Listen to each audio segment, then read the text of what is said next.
gracias a todos por venir y por ser tan madrugadores en un viernes, viernes de Celsius, penúltimo día. Quería presentar, hoy me acompañan Saida Herrero y Beatriz Enara, autoras de Generación 12, y hoy vamos a hacer una charla en la que también me gustaría que os sintieseis libres de participar en todo momento y hablar también de vuestras experiencias y de lo que significa este fenómeno, esta disección del mundo de Harry Potter para vosotros. Y sin más dilación paso a hacer la primera pregunta a mis compañeras. Me gustaría saber, para empezar, para que lo introduzcáis, cómo llegó esta saga a vuestra vida y qué elementos creéis que han dado empaque y que han creado esta división entre la saga en sí y el fenómeno fan que se ha diseminado en diferentes medios. O sea, cómo los fans se han adueñado un poco del universo de Harry Potter creado por J.K. Rowling para crear otros contenidos y otras historias a partir de ahí. Hola, muy buenas y muchas gracias por venir. Harry Potter llegó en concreto a mi vida cuando era pequeña, creo que tenía unos 11, 12 años, no me acuerdo bien. Pero fue mi primo el que me dejó el libro porque tenía varicela y era como, bueno, vas a estar una semana en la cama, te dejo el libro, que además eso, mi primo no leía mucho y me dejó el libro y supuestamente me iba a durar la semana de varicela, pero me duró un día. Y porque eso es que me enganchaba mucho y yo me acuerdo que leía unos capítulos, lo dejaba porque claro, pensabas voy a estar una semana aquí, pero luego no podías, tenías que seguir leyendo y yo creo que uno de los motivos por los que la gente conecta tanto con la historia es porque tiene, por una parte, lo que es el mundo real y lo que es la ficción, y eso, claro, eso te conecta mucho porque te deja como ese anhelo de a lo mejor sí que hay algo detrás, a lo mejor sí que existe y a lo mejor sí que voy a Londres y puedo cruzar esa barrera, ¿no? A lo mejor te da la leche escondida. Claro, te quedas ahí mirando el buzón. Claro, entonces eso creo que es uno de los motivos por los que conecta tanto y luego que las historias, los personajes tienen una base fantástica pero luego son muy reales también y luego por otra parte que crean un sentimiento de unidad, ¿no? Con el tema de las casas, el tema de esa comunidad mágica distinta de los Muggles y eso pues ya es lo que te hace como sentir parte de ese grupo y no de los Muggles. Bueno, pues en mi caso, yo cuando conocí Harry Potter tenía 12 años y fue porque a mi hermana, que es un año más pequeña que yo, le regalaron la cámara secreta, ella no se lo terminó leyendo y yo empecé a ver en la tele, que si no recuerdo mal, era que iba a salir en inglés El Cáliz de Fuego y que había colas en la calle y yo flipaba diciendo, ¿un libro? Nunca había visto que un libro atrajera a tanta gente y a los medios de comunicación, entonces me llamó tanto la atención que decidí ver ese libro que tenía mi hermana sobre Harry Potter y empecé a leérmelo. ¿Qué pasa? Ese libro ni siquiera era Salamandra, era MC, que era la primera editorial que lo trajo. Entonces no ponía detrás que fuera el número 2, o sea, en el lomo no pone nada. Entonces yo empecé a leer y decían, el año pasado, Voldemort, no sé qué. Yo digo, esto tiene que tener otro libro. Y además era la primera saga que yo me leía, yo creo. Entonces todavía no entendía ese concepto. Y leí, no sé si por internet, porque en esa época yo creo que todavía no tenían internet en mi casa, o sea que... Y le dije a mi padre, oye, que aquí hay un libro primero, cómpramelo. Y bueno, mi padre, que es un poco ratilla, pues tardó un tiempo y me lo regaló en agosto de 2001, cuando yo todavía no sabía que iba a haber película. Y es curioso porque cuando empieza el libro, o sea, cuando Harry ya tiene 10 años y dice que está viviendo un agosto súper caluroso, y yo justo empecé a leer Harry Potter en agosto. Y así es como yo lo conocí. Y sobre la otra pregunta de cómo conecta con los fans y que la gente se haya animado tanto a hacer cosas en el fandom, creo que además de lo que ha dicho Saida, es importante el haber crecido con Harry Potter, es decir, hay gente que hace a lo mejor fanarts hoy en día y no ha crecido con él, pero la base del fandom es porque hemos crecido, es decir, yo cuando leí el primero tenía 12, Harry 11, pero luego cuando leí el 2 tenía 12 y Harry 12, luego el 3 igual, él tenía 13 y yo también, luego ya se fue de madre porque claro, empieza a crecer y los libros no salían, pero crecer con Harry, Ron y Hermione creo que ha sido clave nos hemos sentido identificados con ellos y con su historia. Sí, bueno, en mi caso fue mi padre el que lo compró, se lo leyó él antes que yo y luego me dijo, no, te lo tienes que leer, que es muy guapo. Y me pareció una historia increíble y bueno, yo es verdad que no tuve esa súper espera, yo esperé como del quinto, sexto y séptimo Y el séptimo fue muy especial porque fui de las personas que hizo cola en Reino Unido. Era un verano que estaba en el sur de Inglaterra y hice cola para comprar el séptimo con un montón de amigos. Fue como muy especial. Y antes me comentabais también toda esta sensación de unidad que genera. Me parece muy interesante lo que comentas del crecer con el personaje, que creo que estaría genial, además, que como que los niños y los adolescentes que lo leen ahora, de cierta manera pudieran esperar y como ir creciendo también con el personaje, ¿no? Fue como una etapa muy bonita, o yo la recuerdo como una etapa muy bonita. Y que en el fondo yo creo que también quería que hablaseis un poco de vuestra experiencia, de cómo os marcó también a la hora de hacer amistades. Para mí, por ejemplo, fue un boom de conocer gente a través de la literatura. Luego, gracias a muchas otras sagas, he hecho muchos más amigos y al final siento de alguna manera que gracias a Harry Potter estoy de aquí. Y no sé si vosotras tenéis también esa sensación de que ha sido como una historia que os ha acogido y que os ha trasladado por diferentes campos de vuestra vida. Y luego también, luego que pasemos a hablar de estos fenómenos fan como los fanfiction, la música, el deporte, hay gente que juega al Quidditch. Yo de hecho, cuando estudié un año en Reino Unido, en Gales, estaba en un club, lo llaman como unos clubs tienes de todo, de todos los deportes, de todo lo que puedas imaginar, y había un club de Harry Potter y yo dije, hombre, por supuestísimo, yo tengo que estar aquí. Que hicimos hasta una cena de Navidad y todo. O sea, que ¿cómo ha sido para vosotras vivir esto desde que erais más jóvenes hasta ahora y cómo os ha hecho evolucionar en vuestro acompañamiento de la saga? Bueno, de hecho, precisamente Bea y yo nos conocemos por Harry Potter, porque yo soy de Valencia, aunque vengo ahora de Sevilla, ella es de Segovia y viene de Madrid, y nos hemos conocido eso a raíz de que nos gustara Harry Potter y de empezar a hablar básicamente por eso. Y luego hemos escrito un libro, o sea, quiero decir que te conecta de una forma, digamos, especial, aunque obviamente luego la persona, pues, obviamente tienes que conectar con ella, no solo porque te guste Harry Potter, ya eres amigo del alma, pero es verdad que deja una puerta ahí abierta a que empiece una conexión que a lo mejor pues no se da con otra saga.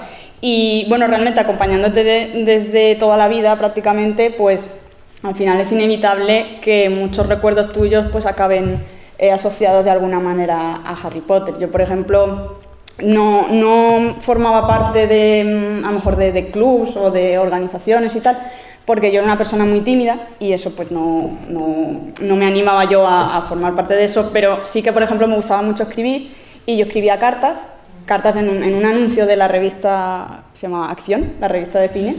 Antes tenía para poner direcciones y cartearte con gente y eso, y yo me carteé con un montón de gente. O sea, no llegó la carta de Hogwarts, pero llegaban cartas de todas partes, que mi madre estaba ya asustada, en plan, ¿qué está pasando aquí? Porque están llegando cartas de todas partes de España, es que era una cosa muy rara. Y yo no había dicho nada tampoco, porque yo era muy reservada y yo no había dicho, oye, que ahora lo pienso y digo, he puesto la dirección en una revista.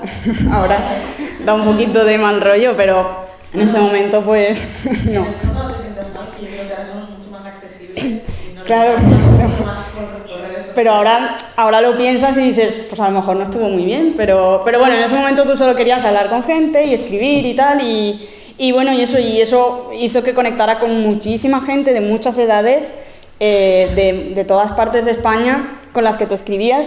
Empezaba todo por, me gusta Harry Potter, vamos a hablar de la saga, y luego ya hablabas de otras tantas cosas.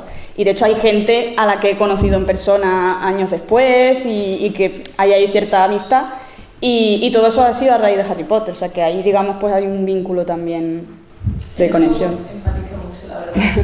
También por las quedadas, claro, por los foros y por desvirtualizar un poco a... Claro, era otra forma de quedar. También los festivales ayudan un poco a eso, ¿no? Que nos conozcamos todos. ¿Hablo yo? Sí, por supuesto. Bueno, pues en mi caso... No te escapas. No, sí, para eso hemos venido.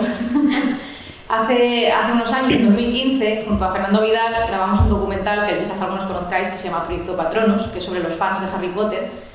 Y en ese documental, aunque yo salgo por ahí de fondo, no quise salir como entrevistada, porque en ese momento decía, seguro que hay gente que tiene historias más importantes o más interesantes que la mía propia. Es como que no valoraba mi experiencia con Harry Potter de alguna manera.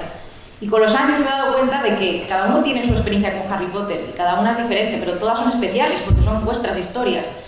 Y yo he hecho la vista atrás y me he dado cuenta de que mi vida no tiene sentido, o sea, entre comillas, sin Harry Potter. Es decir, porque pienso en todo lo que he hecho, lo que más me ha ilusionado en esta vida, y es que tiene mucho que ver con Harry Potter, desde el libro de Generación Potter, el documental. Tenemos un podcast también. Fui un año monitora del Campus Potter en Madrid. He estado en la premiere de Las Reliquias de la Muerte parte 2 en Londres. Mi primer viaje a Londres fue por esa premiere. He hecho una túnica a mano. Viajé a Madrid, porque como ha dicho Saida, soy de Segovia, para comprarme mi bufanda de Slytherin cuando tenía 18 años, como un viaje súper especial, que solo fui a una tienda para comprarme mi bufanda, que era como la pieza de merchan que más ilusión me hacía tener, porque yo soy Slytherin orgullosa y era como la bufanda de Slytherin. Y claro que hoy en día es muy fácil encontrar cosas de Harry Potter, pero es que antes en Segovia no había absolutamente nada. Bueno, en un videoclub había una vez una camiseta de Hogwarts que me la regaló una amiga, pero hace un poco de años. Pero en Madrid tampoco era tan fácil antes, es decir, había una tienda en una calleja ahí escondida que tenía una varita, alguna bufanda, pero no era lo habitual. Entonces, ahora miro atrás y digo, es que mi vida está plagada de Harry Potter, viajes. Cuando era de Edimburgo, o sea, iba con una amiga mía que era Maggie y aún así la arrastré pues, a ver el Elephant House, a ver las manos de Rowling, que ahora yo lo pienso y me da un poco de penita por todo eso, todo lo que ha pasado alrededor. Pero es que mi vida no se entiende sin Harry Potter. Llevo más de la mitad de mi vida siendo fan de Harry Potter y para mí es parte de mí. Yo me declaro también culpable de arrastrar a mi salida. Claro. de alguna manera de querer todo el rato como tener vínculos o enlaces con la atmósfera de un mundo que nos ha marcado tanto, ¿no? Desde pequeñas. Bueno, vamos a hacer una pequeña prueba. Tú has dicho que eres Slytherin. A ver, ¿cuántos Slytherin hay en la sala? Venga, mantas arriba. A ver. Uy, qué poca. Pues no hay muchos. Vale. ¿Cuántos Gryffindor? Arriba, manitas. Bueno, uno más. ¿Cuántos Ravenclaw hay? Venga, oye, arriba manos. Vamos. Se nota que encima de literatura. Puede Ravenclaw. ¿Y cuántos Hufflepuff? A ver, ¿cuántos de Hufflepuff? Oye, pues no está nada mal, ¿eh? Muy bien. Qué maravilla. Y yo quería también preguntaros, como hablamos del fenómeno fan y hablamos de la saga, también me gustaría que comentaseis a vosotras como fans, ya aparte de foros, blogs creados solo por el fandom, ¿qué opináis de toda la metahistoria que se ha generado en torno a la saga por parte de J.K. Rowling y de los diferentes productores? Por ejemplo, si iríais o si habéis ido a ver la obra de teatro a Londres, si habéis leído ese libro, ¿qué opináis también de todas estas novelas que salieron sobre mitología, sobre bestias, que no estaban, que no eran a lo mejor canon, pero que estaban muy relacionadas en aquel momento y que las editoriales aprovecharon ahí para sacar adelante? ¿Qué opináis de la página de Pottermore, por ejemplo? No sé si visteis el lanzamiento de Pottermore, yo fui beta tester de la web. No sé si hay algún beta tester más. Yo. Yo estaba en la universidad y estaba mirando a ver cómo podía resolver el acertijo en la hora adecuada. ¿Con qué libro entraste? Pues creo que entré con el tercero o el cuarto, me parece. Y fue como la primera vez que vi así como algo más, porque es verdad que J.K. Rowling tiene una página así como que podéis hacer trucos mágicos y cosas como muy rudimentaria de aquella época, ¿no? Pero fue como bastante fascinante descubrir como esos pequeños trozos de historia que te iban dejando ver a través del acceso a la web y también esa relación con más gente que iba entrando. Yo es que creo que, con respecto a la web en concreto, creo que era mucho más interesante y me gustaba mucho más la web original que hubo en la época, que además era de Rowling concretamente, luego ya hizo Pottermore y tal, pero al principio su propia página web, jkrowling.com, eso era maravilloso, eso era además con Flash, que era un escritorio que le iba dando las cosas.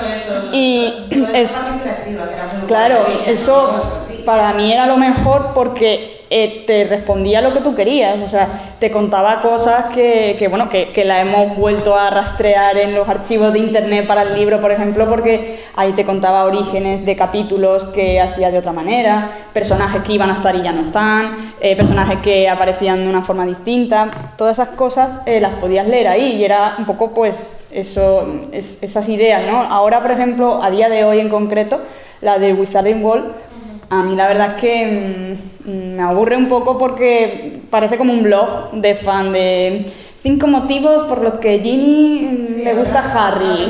Es como listas de estas para SEO y ese tipo de cosas que no me dicen nada, ¿sabes? O sea, yo quiero que me cuéntame capítulos cómo eran originalmente, cómo se modificaron luego, o sea, cuéntame cosas de la historia.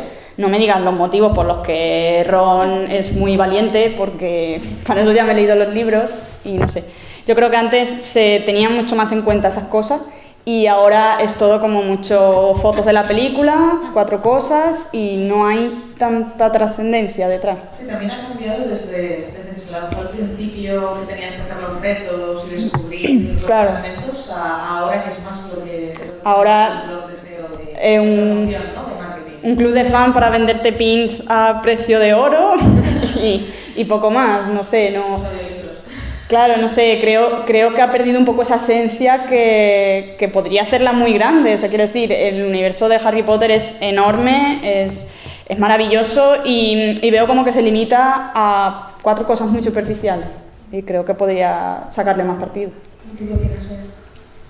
Pues a ver, yo quería volver a lo del beta tester de Pottermore, porque eso me hace mucha gracia que lo hayas dicho, porque es que justo hace poco hicimos un podcast sobre este tema. Es verdad, el de la antigua Pottermore.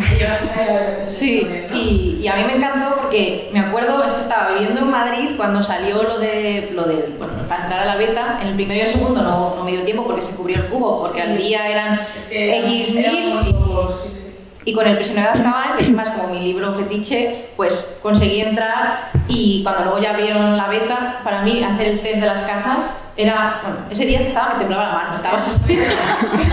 Porque, o sea, yo toda la vida me había considerado Slytherin, yo nunca he pensado que era Gryffindor y luego he cambiado, no. Yo siempre me he sentido identificada, entonces hacer ese post que era oficial, que supuestamente estaba aprobado por Rowling, con preguntas psicológicas y tal, yo cuando lo fui a hacer estaba muy nerviosa, digo, es que si sale otra casa me voy a sentir como mal, no sé, como traicionada. Sí. Y yo dije, no fui a pensar, a ver esto que pondría un Slytherin, yo fui sincera y dije, como soy yo en ese momento de la vida, y así lo hice, y salió Slytherin y menos mal, para mí fue como una emoción gigantesca.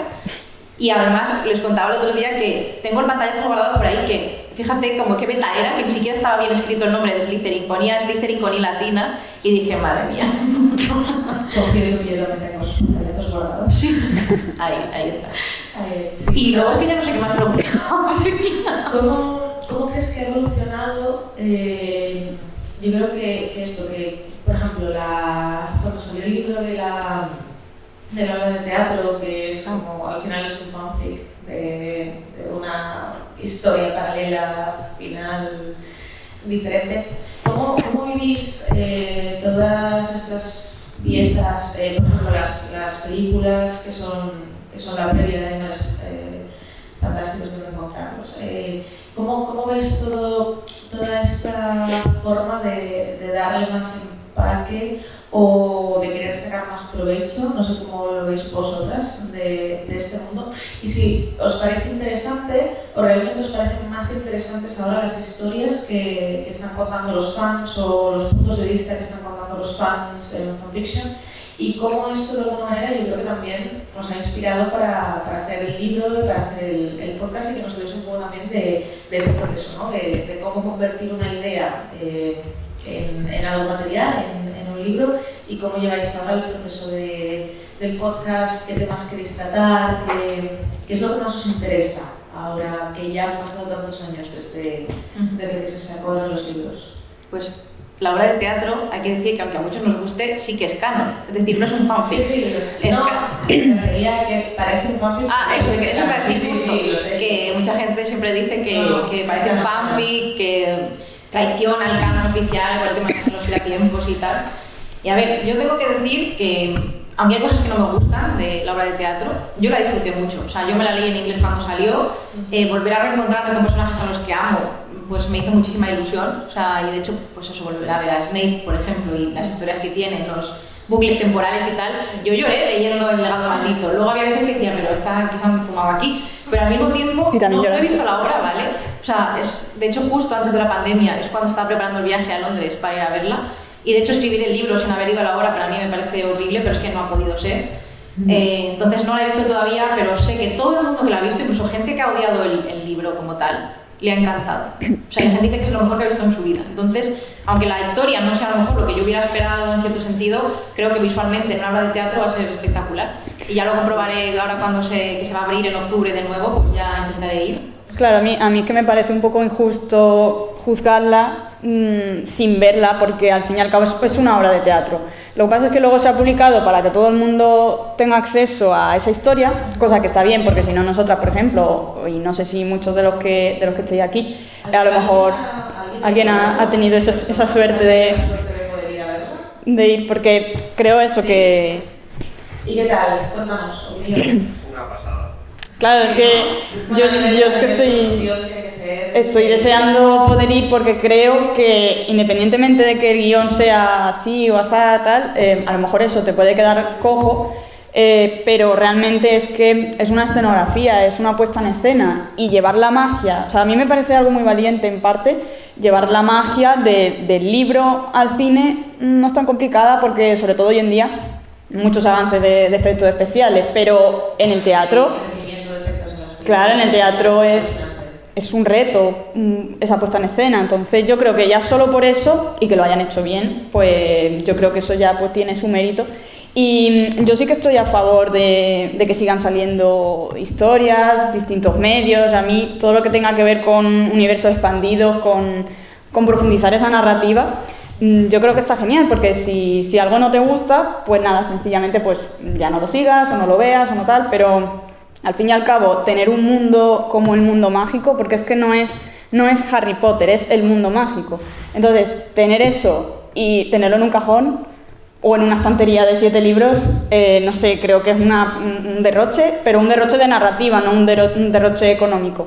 Obviamente la parte económica está ahí, pero bueno, eso es como todo. Pero yo creo que a nivel de narrativa es que es todo un mundo por explorar, y todavía quedan muchas cosas, y ya veremos lo que hacen con Animales Fantásticos, pero yo creo que tiene que haber más formatos, más medios, más historias, y luego ya que cada uno consuma la que quiera. De hecho, estoy segurísima que en algún momento cercano en el tiempo saldrá una serie de televisión. O sea, es lo que le falta. Y el Además, cómic. El cómic, que para mí siempre me ha parecido que falta.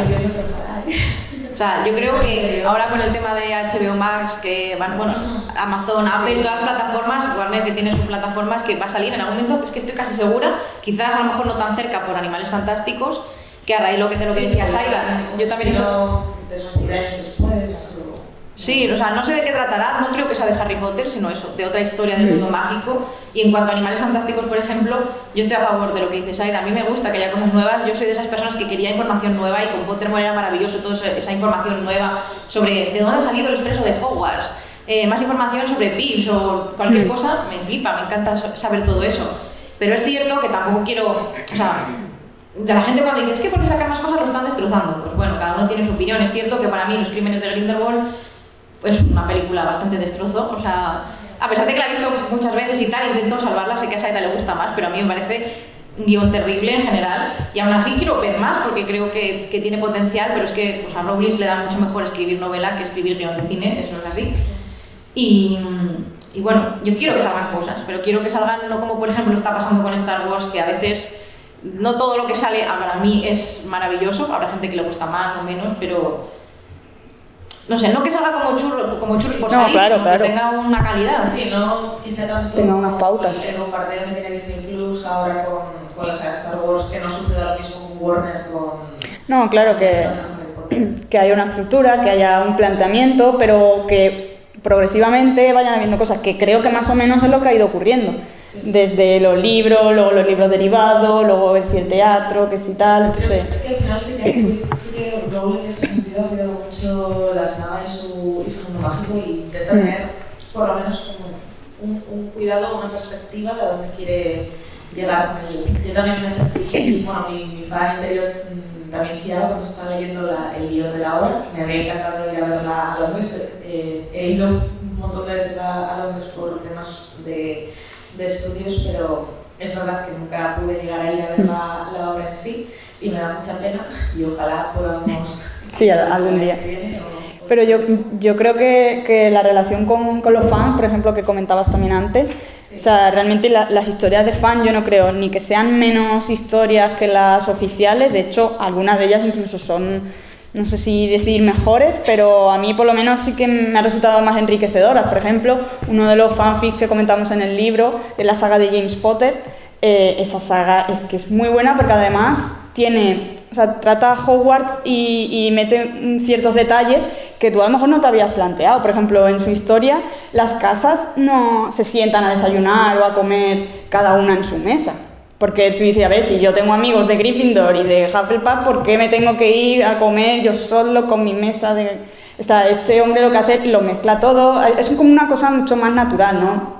Allí se sientan a desayunar 3 Gryffindor con 2 Ravenclaw y están ahí tan tranquilos, y hay como cierta relación y coge algunas cosas que obviamente son canon y no las toca, pero luego le da otra vuelta, ¿no? Y creo que eso es lo mejor que tienen las cosas fan, que te cojan hechos que sí que son ciertos y luego ellos vayan rellenando huecos o vayan ampliando, y hay fanfilms también que...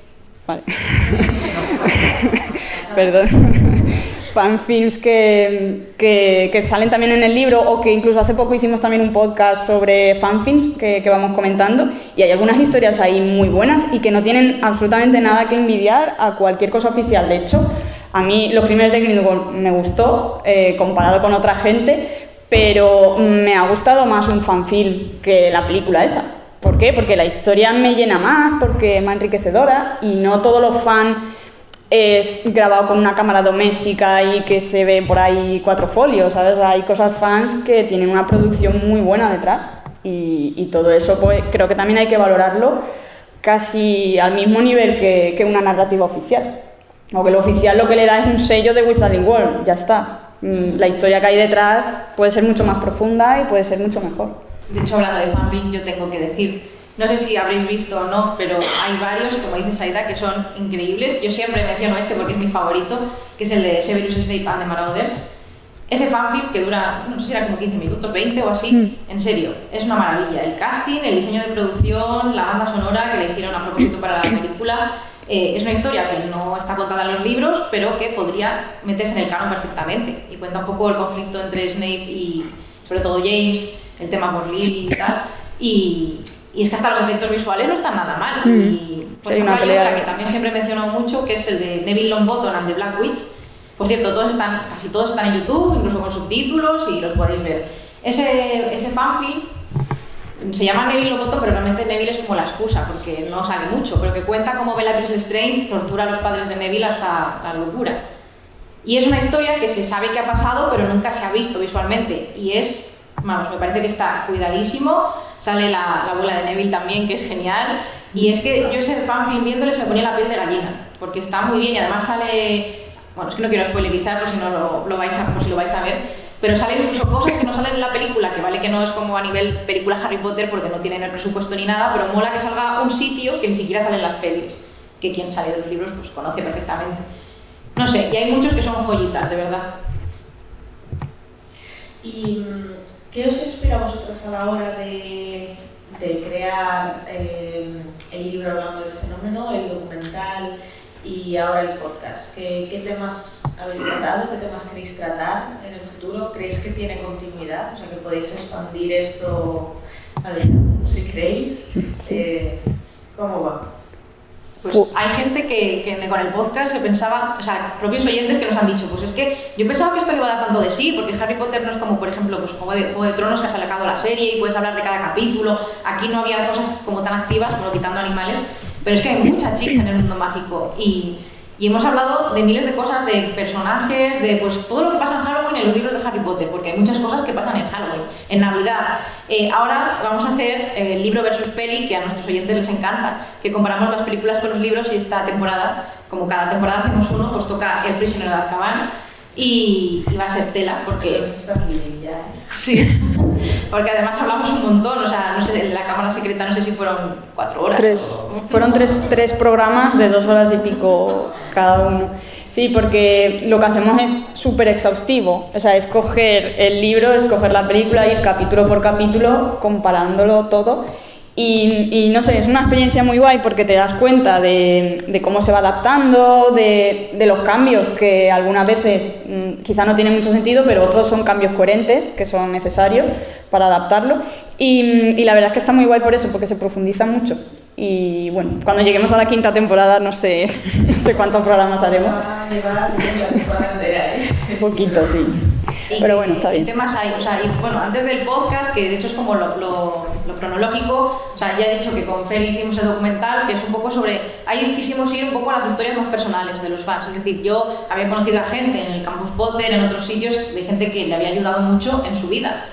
Y quisimos hablar con personas. O sea, es un poco buscar las claves del éxito, que de hecho, por ejemplo, entrevistamos a varios autores que están justo en este año en el Celsius, a David Lozano y a Victoria Álvarez, por ejemplo, salen en el documental.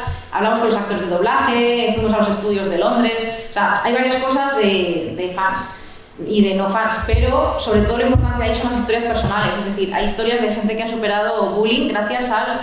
Más que a Harry Potter, incluso a los fans de Harry Potter. Se habla del Quidditch, se habla de... O sea, por ejemplo, también se habla de la transexualidad, se habla de la violencia de género. Es decir, hay gente que ha vivido historias muy fuertes y Harry Potter, la saga ya son los libros, las películas, el fandom en sí, les ha ayudado a seguir adelante y eso me parece que tiene un valor incalculable. Y quisimos plasmar eso porque, no sé, mi madre, por ejemplo, nunca entendió por qué me gustaba tanto Harry Potter y con este documental creo que llegó a entender cómo Harry Potter había cambiado la vida de la gente y por qué era tan importante para ellos. Entonces, aunque mi madre se siga aburriendo y se duerme al principio de la piedra filosofal, pues al menos entiende un poco mi pasión desde que era pequeña. Y luego después de eso, pues cuando conocí a Saida, es cuando, bueno, luego surgió el podcast y el libro, bueno, salió como la idea a la vez, más o menos, ¿no? Por ahí. Sí, el libro salió, bueno, la idea es antes del podcast realmente. Porque la idea fue que, vamos, yo estaba en la universidad y me gustaba mucho, bueno, no solo escribir, sino la investigación académica y todo eso. Y claro, yo pensaba, o sea, lo del tema de Harry Potter, investigar sobre lo que hay más allá o lo que hay oficial, todo eso, yo llevaba recogiendo todo eso pues, prácticamente desde que tengo uso de razón, o sea, desde que conozco Harry Potter. Pero nunca se me había ocurrido plasmarlo por escrito, ni, ¿sabes? Tenía anotaciones mías por ahí sueltas, pero no había nada que lo recogiera.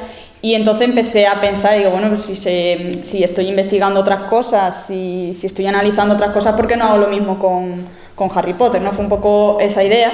Y entonces empezar a hacer pues anotaciones, un índice provisional y todo eso. Y durante más o menos ese proceso, un poco antes, es cuando conocí a Bea.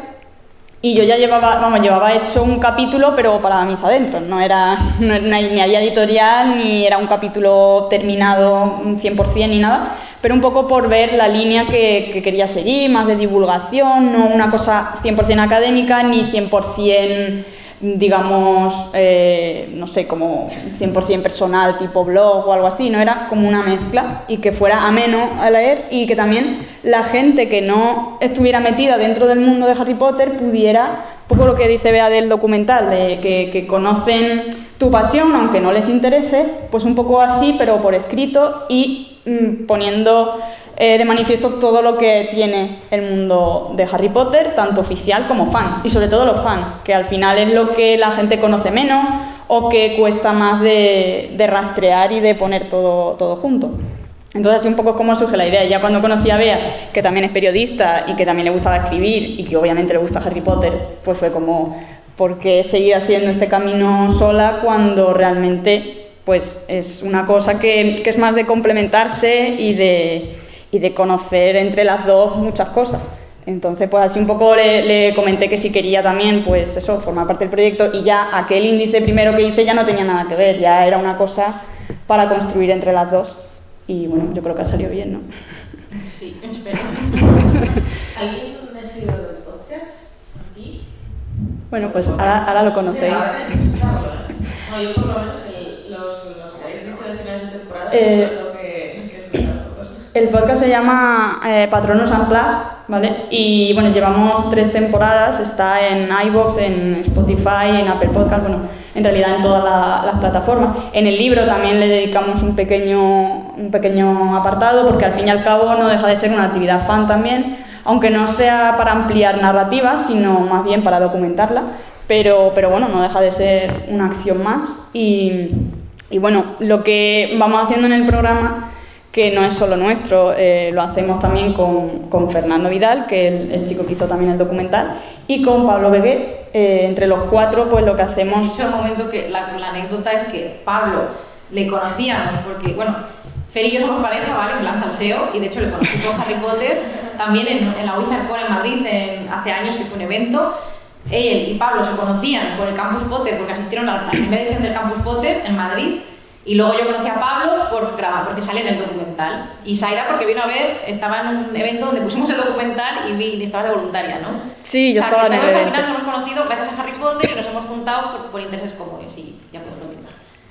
Sí, vamos, que lo que decíamos al principio de las conexiones que surgen con Harry Potter, pues al final Las amistades al final que haces están ahí. y de cómo las cosas que lees y tus pasiones al final de alguna manera se conducen tu vida Claro. a hacer cosas que te pueden cambiar.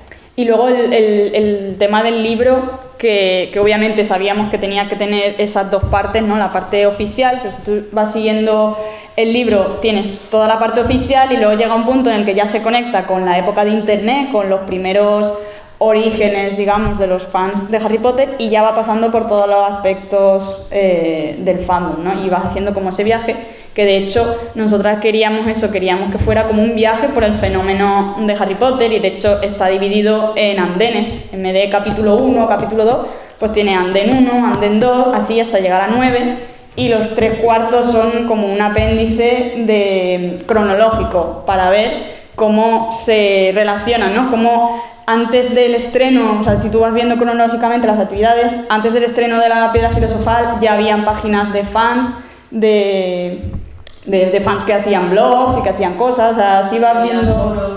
Claro. Entonces va viendo cómo de forma paralela mezcla las actividades fans con actividades oficiales, cómo está todo y que hay un fenómeno muy importante antes de que lleguen las películas. Obviamente las películas terminaron de eclosionar todo, pero antes de eso ya había ahí mucho y eso con el libro pues queríamos también un poco sacarlo a la luz, ¿no? Y demostrarlo, bueno, demostrar, realmente está ahí, lo puede ver cualquiera, pero era una forma de recogerlo y de hacer todo ese recorrido. De ahí también la idea del tren que está en la portada y luego lo de Generación Potter es lo que hemos comentado antes, cómo la gente ha crecido o sea, cómo existe una generación que ha crecido con Harry Potter y a la que se puede considerar Generación Potter, que no significa que los que lo hayan leído o sean superfans de otras generaciones, pues, o sea, que la Generación Potter sea más o menos fan, eso no tiene nada que ver, pero es un hecho que, bueno, que está tildado así de Generación Potter, quien ha crecido con los libros, crecido leyendo los libros y formando parte de esa historia, ¿no? De ese momento, ¿no? Claro, hay una generación concreta entre los finales de los 80, principios de los 90. Esa generación que ha crecido con esos libros es la Generación Potter. Los millennials que ahora nos llaman boomers también. También, ya somos boomers. Pero por ejemplo, mi hermana es un año menor que yo y ella no es Generación Potter porque ella nunca le han interesado los libros, las películas las vio por encima. A ella solo le gusta Dobby. Tú le sacas de Dobby y ya lo demás no le interesa nada.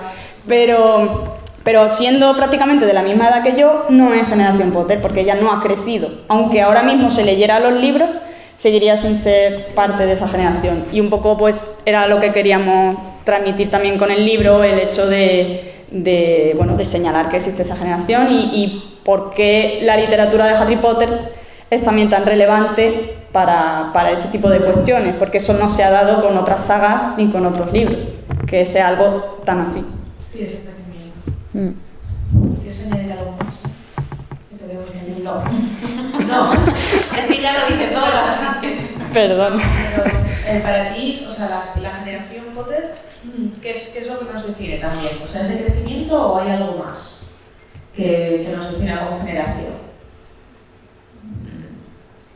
A ver, yo siempre he pensado, ¿eso es una pregunta que tienes por allí? Sí. Perdón, sí, lo siento, preguntas.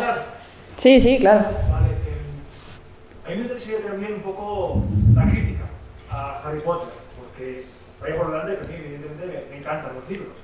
pero cuando yo los he leído, he visto las películas más todavía, hay elementos que a mí me llaman la atención, ¿no? Por ejemplo, el final me pareció, la verdad, que una sosería, eso de que se líen entre ellos con tan poca edad, no sé, me pareció un conservadurismo impresionante. Por ejemplo, o la película que hay de fuego, cuando aparece la escuela de chicos haciendo logro y la escuela de chicas haciéndole ninfas, son elementos que, bueno, que me chocaron y me parece también interesante. Quería preguntar vuestra opinión al respecto, es decir, si creéis que merece algo de crítica a Harry Potter, la saga. Yo tengo mucho que decir ahí. Pero eso es a nivel cinematográfico. Todo merece ser criticado, evidentemente, y la crítica a menudo puede mejorar la visión de... Sí, desde luego nada tiene una parte bonita, es como el sentimiento es bonito, pero luego también hay muchas cosas oscuras, ¿no? En estas novelas. En general estamos hablando de cosas como lo positivo, pero por supuesto que hay negativo. De hecho, justo hace poco hice un vídeo en TikTok hablando del tema de lo de Durmstrang y Bugs-Buttons, que es algo que odio, algo que los libros tiene a bien, porque son escuelas mixtas. De repente las películas van y lo ponen súper sexista, pues eso, todas mujeres u hombres, y además, pues eso, los rudos, los con ropas así, las dos con vestidito, tal. A mí eso me parece horrible, ese cambio no me gustó nada. Y luego el tema de las relaciones, que es otra cosa que es un tema largo. Yo es verdad que pienso que generalmente, y aquí que nadie se enfade, la gente que empieza a salir como muy pronto, pues es verdad que no suelen acabar toda la vida, eso es como muy de antiguamente. También es verdad que estos libros tenéis que tener en cuenta que la época en la que están es muy de eso, o sea, de gente que empieza a salir muy joven y tal. Pero es verdad que es un poco irreal. De hecho, hasta la propia Rowling en su día dijo que Ron y Hermione acabarían a palos, seguramente porque tenían muchas cosas que no concordaban bien. Aún así, espera, hay una cosa que tengo sobre el tema Ginny y Harry, por ejemplo, que siempre lo he defendido, de hecho en el podcast lo menciono muchas veces, es que el grupo de los, bueno, el ejército de Dumbledore y tal, yo en parte entiendo que estén unidos porque han vivido cosas que no ha vivido la mayoría de la gente, es decir, lo que ha vivido Harry y el sufrimiento desde pequeño y la persecución por Voldemort, el saber que tiene que morir, o sea, todo eso es tan duro que no le puede entender cualquiera. Y él, de hecho, el legado maldito también se llama por el legado de Harry, es decir, Ginny es una persona, sobre todo en los libros, que entiende muy bien a Harry, entiende todo lo que ha pasado, lo que han vivido juntos, es algo que no lo pueden entender otras personas. Entonces, no son adolescentes normales, o sea, lo que vive también Ron, Hermione y todo el ejército Neville no es la juventud que a lo mejor hemos podido tener nosotros. Entonces puedo entender que ellos mismos se unan porque se comprenden, por las experiencias dramáticas y traumáticas unen a las personas. Eso os habrá pasado seguro con amigos vuestros o con familiares o con lo que sea, que habéis tenido algo muy importante que habéis vivido y os ha marcado. Entonces yo ahí puedo entenderlo. Aún así, Rowling es un poco como gigatilla, ya lo sabemos. Que Dumbledore se supo que era homosexual cuando terminó la saga, que luego también yo tengo muchas cosas sobre este tema al respecto, pero bueno, que la representación LGTB no está ahí, incluso a pesar de que se sabe que Grindelwald y Dumbledore estaban, bueno, al menos Dumbledore estaba enamorado de él. En las pelis ni siquiera se ve mucho, se ve como muy sutil. Pues a ver, no sé, Rowling escribió esta saga hace muchos años, tiene una mentalidad, y ya se está viendo más ahora, un poco retrógrada, entonces tiene sentido. Pero aún así yo defiendo que ellos estén juntos por eso mismo, porque lo que han vivido no lo han vivido con otras personas y la comprensión que tienen pues es algo difícil de igualar. Se nos acaba el tiempo. Nos tenemos que ir. Muchas gracias a todos por venir. Quería que le dieseis un fuerte aplauso a Saida y a Bea.